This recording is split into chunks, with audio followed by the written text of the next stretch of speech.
స్తోత్రం కలుగును గాక. ప్రభువైన యేసుక్రీస్తు నామములో మరి గ్రూప్లో ఉన్న బిడ్డలకి, యూట్యూబ్ చూసినటువంటి వారికి అందరికీ కూడా మరొకసారి ఎఫ్ఎల్ మినిస్ట్రీ ప్రేమ సహవాసం తరపున వందనాలు తెలియజేస్తూ ఉన్నాం. మరి మన మధ్యలో ఈరోజు మనము శ్రావణి ప్రసాద్ వాళ్ళ ఇంట్లో కూడుకొని ఉన్నాము. మన మధ్యలో రాయపాటి కాలేజీ సుబ్బమ్మట్టు కూడా చక్కగా దేవుని వాక్యం వినడానికి మన మధ్యలో వచ్చారు.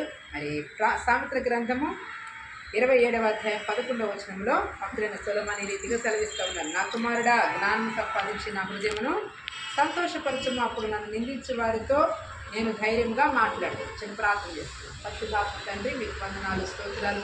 అయా చదువుని వాక్య భాగం ద్వారా మీ ప్రజలు మాతో మాట్లాడండి, బలపరచండి, వర్ధిల్ల చేయండి. యేసు నామములో ప్రార్థిస్తున్నాం తండ్రి, ఆమేన్. నా కుమారుడా, జ్ఞానమును సంపాదించి నా హృదయమును సంతోషపరచుము. ఏ పని చేయాలన్నా కానీ ఏం కావాలి? జ్ఞానం కావాలి. జ్ఞానం లేకపోతే ఆ పనిలో మనం ముందుకెళ్ళగలుగుతామా?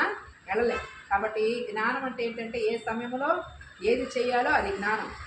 గేదెలు ఉన్నాయి నీకు, ఆ గేదెలకు ఏ సమయంలో ఏది పెట్టాలో అది పెడితేనే చక్కగా మంచి చిక్కనైన పాలు ఇస్తాయి, అంతేనా? లేకపోతే ఏమవుతాయి? పాప ఈ పాలు నువ్వు ఇబ్బంది పడుతూ ఉంటావు. మరి ఆ తర్వాత ఏమైంది అంటే నేను చెప్పక్కర్లా.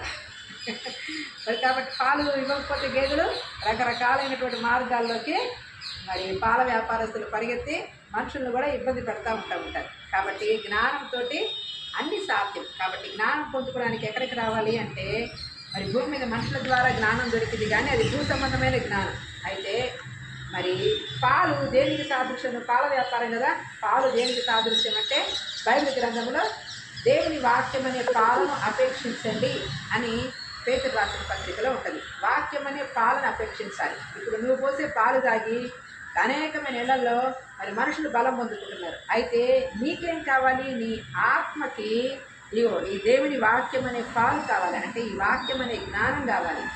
ఈ పాలు తాగేవనుకో ఎక్కడికి వెళ్తావంటే డైరెక్ట్గా నవేక్షుడు పరలోక రాజ్యానికి వెళ్తావు. ఈ పాలు తాగితే నువ్విచ్చేటువంటి గేదెల పాలు తాగితే ఏం జరిగిందంటే శరీరానికి బలం. అయితే ఆత్మకు కూడా నువ్వు ఆ పాలు అమ్ముతూనే, ఆ పాలు పోస్తూనే ఈ పాలను మర్చిపోకూడదు. అర్థమైనా?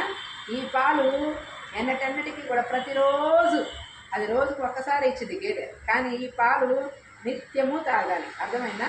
అవి ఒకరోజు తాగకపోయినా ఆ పాలు అంత నష్టమే లేదు. కానీ ప్రతిదినము అనుదినము దేవుని వాక్యాన్ని మనము ధ్యానం చేయాలి. కాబట్టి ధ్యానం చేస్తే దేవుని రాజ్యానికి నువ్వు వారసురాలిగా అవుతావు. May God bless.